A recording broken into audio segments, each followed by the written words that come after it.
Assalamualaikum warahmatullahi wabarakatuh. Saya akan menjelaskan tentang pajak dalam perspektif Islam. Dalam istilah bahasa Arab, pajak dikenal dengan istilah ad-doribah atau al-maks, yang artinya pungutan yang ditarik dari rakyat oleh para penarik pajak. Menurut Imam Ghazali dan Imam Al-Juwaini, pajak adalah apa yang diwajibkan oleh penguasa ataupun pemerintah muslim kepada orang-orang kaya dengan menarik dari mereka apa yang dipandang dapat mencukupi kebutuhan negara dan masyarakat secara umum, ketika tidak ada kas di dalam Baitul Mal. Nah, adapun menurut Abdul Qadim Zalum berpendapat bahwa pajak adalah harta yang diwajibkan Allah Subhanahu wa taala kepada kaum muslim untuk membiayai berbagai kebutuhan dan pos-pos pengeluaran yang memang diwajibkan atas mereka.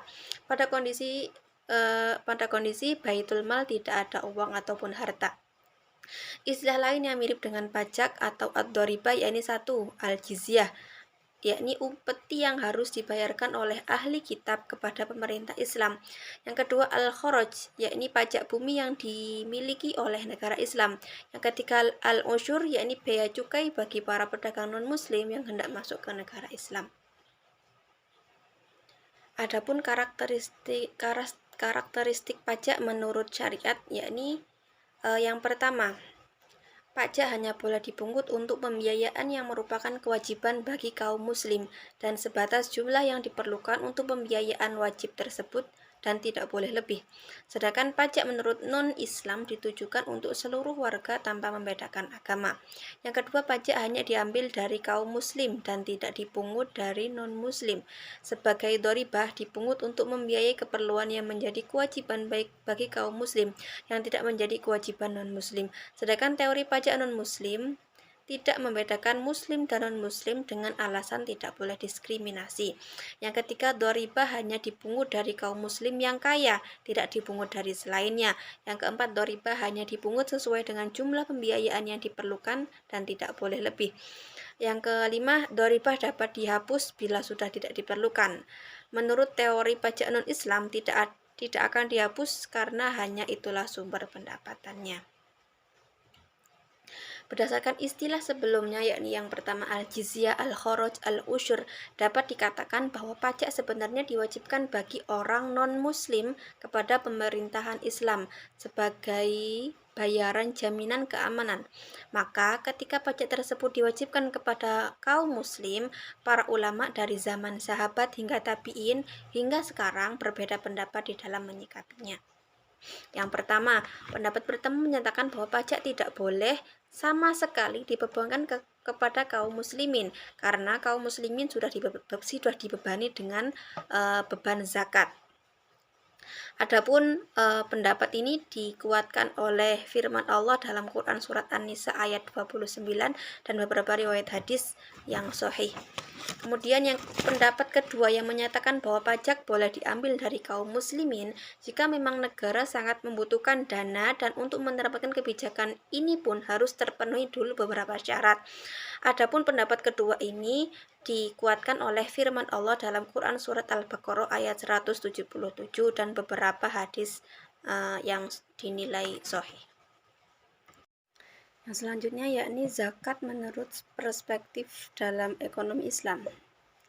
Zakat merupakan salah satu dari rukun Islam, sehingga zakat secara normatif merupakan suatu kewajiban mutlak yang dimiliki oleh setiap orang muslim. Oleh sebab itu, zakat menjadi salah satu landasan keimanan seorang muslim dan zakat juga dapat dijadikan sebagai indikator kualitas keislaman yang merupakan bentuk komitmen solidaritas seorang muslim dengan sesama muslim yang lain. Zakat juga merupakan suatu ibadah yang memiliki nilai sosial yang tinggi. Selain itu, zakat juga memberi dampak positif terhadap kesejahteraan masyarakat. Bahwa dengan berzakat,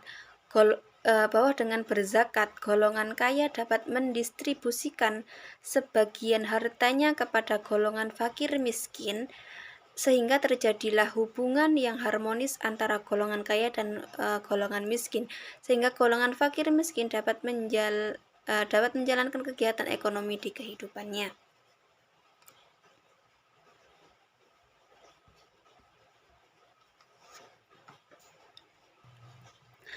Pengertian zakat. Zakat secara etimologi dalam kitab Mu'jam Wasit seperti yang dikutip oleh Dr. Yusuf Kordowi adalah kata dasar yang berarti berkah, tumbuh, bersih, dan baik. Bahwa sesuatu itu dikatakan zakat yang berarti tumbuh dan berkembang, dan seseorang itu dapat dikatakan zakat yang berarti bahwa orang tersebut baik. Mengutip pendapat Sulaiman Rosyid bahwa zakat secara terminologi adalah kadar harta yang tertentu yang diberikan kepada yang berhak menerimanya dengan beberapa syarat. Setiap muslim diwajibkan mengeluarkan zakat apabila telah cukup memenuhi syarat wajib zakat yang kemudian diserahkan kepada mustahik. Zakat di dalam Al-Quran. Zakat dalam Al-Quran memiliki banyak arti. Mengutip pendapat Hasbi As-Siddiq antara lain, yakni pertama zakat yang berarti zakat. Dalam firman Allah, wa aqimus sholata wa atuz zakah warka'u ma'ar raki'in. Dan dirikanlah zakat, tunaikanlah zakat dan dirikanlah sholat, tunaikanlah zakat, dan rukulah beserta orang-orang yang ruku. Yang kedua, zakat yang berarti sedekah. Mawardi mengatakan sedekah itu adalah zakat, dan zakat itu adalah sedekah, berbeda nama tapi artinya sama. Sebagaimana firman Allah, alam ya'lamu annallaha huwa yaqbalu taubatan ibadihi wa ya'khudhu shadaqat wa annallaha huwa tawwabur rahim. Tidaklah mereka mengetahui bahwasanya Allah menerima taubat dari hamba-hambanya dan menerima zakat, dan bahwasanya Allah Maha penerima taubat lagi Maha penyayang. Dalam konteks kenaikan PPN di Indonesia, dalam perspektif ekonomi Islam, pemerintah perlu belajar dari teori Ibnu Khaldun bahwa pajak bukan sekedar angka, tetapi kontrak sosial antara negara dan rakyatnya. Pajak yang tinggi tanpa jaminan kesejahteraan akan dianggap sebagai beban yang tidak adil. Sebaliknya, pajak yang dikelola dengan baik dan didistribusikan dengan adil akan menciptakan kepercayaan, produktivitas, dan stabilitas sosial. Pendapatan dari PPN harus diarahkan pada pembangunan infrastruktur yang produktif, subsidi energi yang tepat sasaran, subsidi kebutuhan pokok, dan insentif untuk dunia usaha kecil dan menengah, agar ekonomi dapat tumbuh secara inklusif. Transparansi dan akuntabilitas juga menjadi kunci penting agar kebijakan ini tidak hanya menjadi beban tambahan bagi rakyat, tetapi juga menjadi solusi nyata bagi perekonomian nasional. Seperti yang diperingatkan oleh Ibnu Khaldun berabad-abad lalu, yakni pemerintah yang adil adalah yang mengumpulkan pajak tanpa mematikan semangat rakyat untuk hidup dan bekerja. Di sanalah letak kekuatan sebuah bangsa.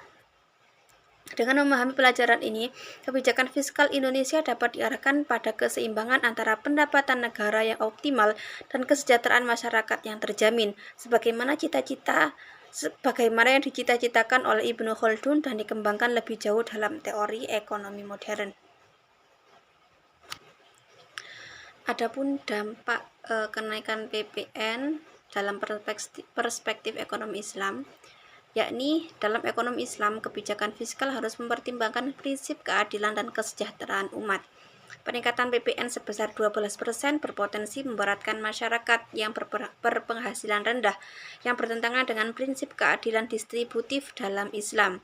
Selain itu, kebijakan ini juga dapat menimbulkan ketimpangan ekonomi yang lebih besar sehingga mempengaruhi semangat gotong royong dan solidaritas antar umat muslim. Dampak terhadap ukhuwah Islamiyah. Yang pertama, peningkatan beban ekonomi dan solidaritas sosial. Kenaikan tarif PPN dapat meningkatkan harga kebutuhan pokok sehingga masyarakat miskin semakin tertekan. Hal ini dapat mengurangi kemampuan mereka untuk berpartisipasi dalam kegiatan sosial seperti zakat, sedekah, dan wakaf yang merupakan pilar penting dalam ukhuwah Islamiyah.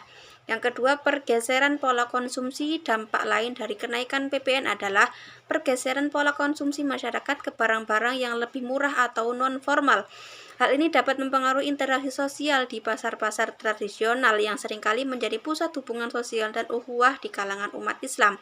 Yang ketiga, potensi konflik sosial. Ketimpangan ekonomi akibat kenaikan PPN dapat memicu rasa ketidakadilan dan memperburuk hubungan antar individu maupun antar kelompok dalam masyarakat muslim. Hal ini dapat melemahkan persaudaraan dan menimbulkan potensi konflik.